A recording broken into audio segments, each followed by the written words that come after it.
Le temps qui passe et l'histoire ont laissé en Alsace un très riche patrimoine historique que nous côtoyons tous les jours. Pourtant, c'est à force de le côtoyer que nous y devenons indifférents. Il nous offre pourtant des fenêtres sur le passé de l'Alsace. Des fenêtres parfois étranges ou insolites, qui sont ouvertes sur un passé qui ne demande qu'à être découvert.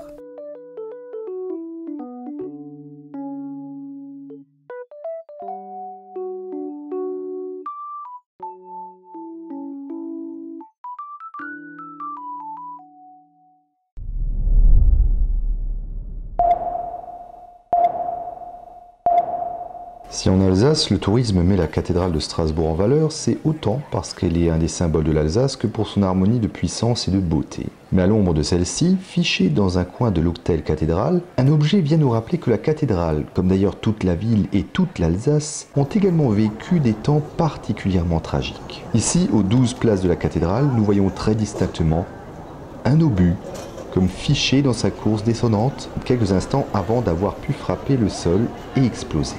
Alors je vous rassure, il ne risque plus d'exploser, il a été désarmé. Mais personne ne sait qui l'a mis là et pour quelle raison. Ce qui est certain, c'est qu'il n'est pas le seul obus présent de cette manière dans Strasbourg. En parcourant la ville, on peut en trouver d'autres, ajoutés à l'architecture locale, comme autant d'éléments insolites décoratifs. D'où la question. D'où viennent-ils? Ces munitions disséminées dans Strasbourg ont une histoire commune et elles remontent à 1870. Et à la guerre franco-allemande, il y a bientôt 150 ans. Le 19 juillet 1870, la France avait déclaré la guerre à la Prusse. L'armée française subit défaite sur défaite. Le 4 août à Wissembourg, le 6 août à Forbach-Spicheren et à Wörth-Freuschwiller.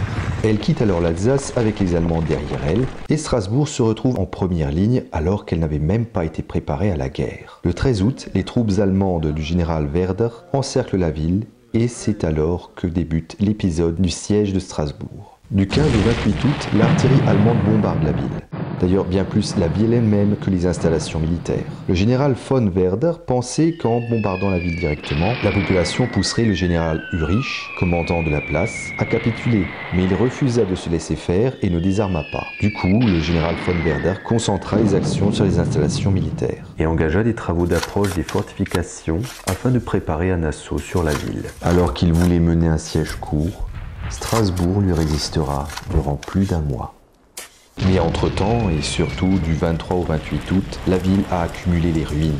L'Aubette, qui était à l'époque le musée de la peinture, avait complètement brûlé. Le toit de la cathédrale était parti en fumée. Et surtout, il ne restait plus que les 4 murs du Temple Neuf, qui abritaient à l'époque la bibliothèque de la ville et des livres précieux comme l'Ortus Deliciarum.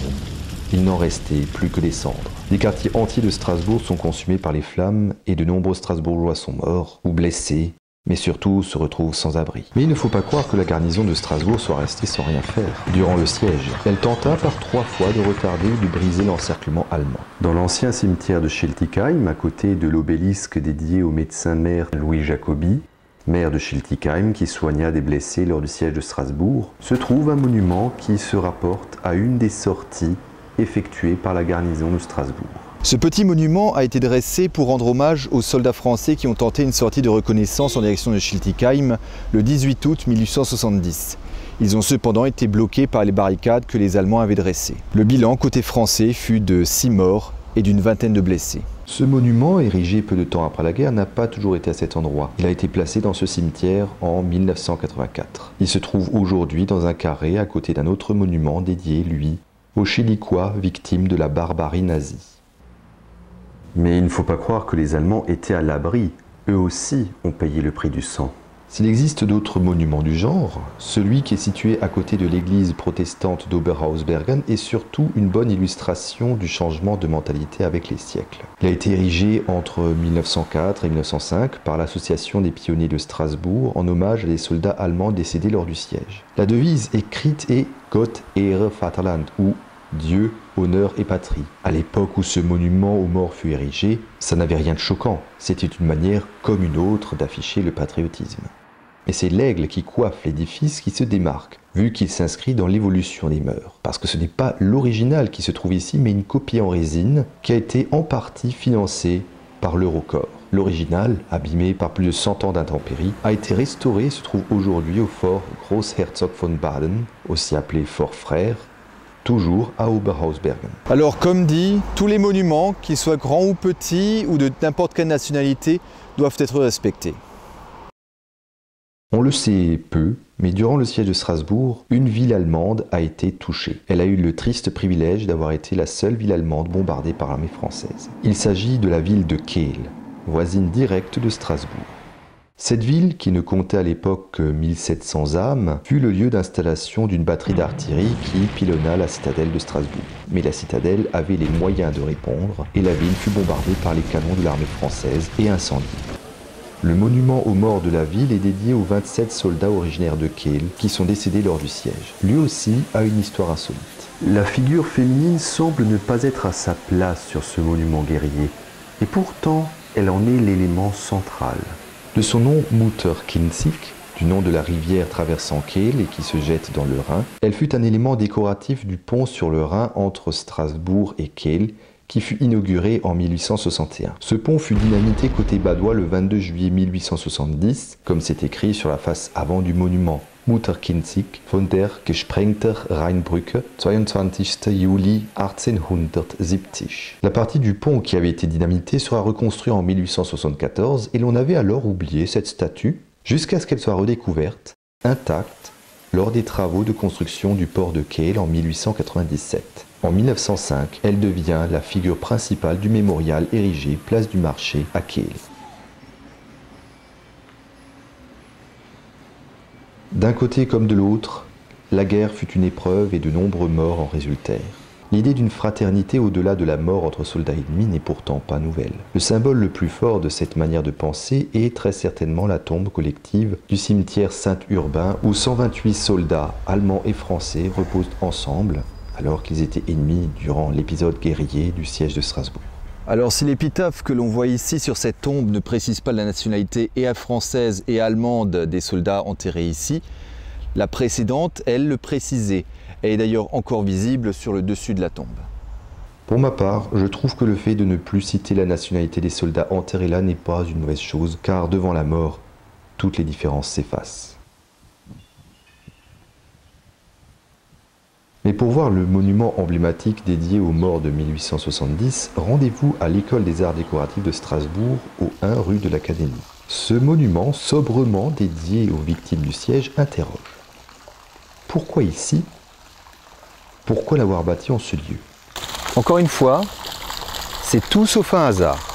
Durant le siège de Strasbourg, les cimetières municipaux étaient hors de portée, puisqu'ils étaient situés en dehors des fortifications. Du coup, c'est le jardin botanique de l'époque, qui se trouvait en lieu et place du bâtiment de l'actuelle École des Arts Décoratifs, qui servit de cimetière provisoire aux Strasbourgeois et Strasbourgeoises décédés durant le siège.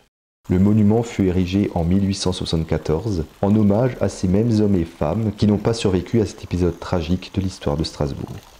Le 28 septembre 1870, alors que la situation de la ville est désespérée du fait de brèches dans les fortifications de Strasbourg et que l'assaut commandé par von Werder était imminent, le général Ulrich fit hisser le drapeau blanc pour signifier que Strasbourg se rend. En tout, c'est exactement 193 722 obus qui ont frappé la capitale alsacienne, soit une moyenne effrayante de 269 obus par heure. En plus des bâtiments célèbres et du patrimoine a été perdu à jamais. Un tiers de la ville est complètement rasé. Les fortifications sont réduites à l'état de ruine et ne seront même jamais reconstruites. Sauf...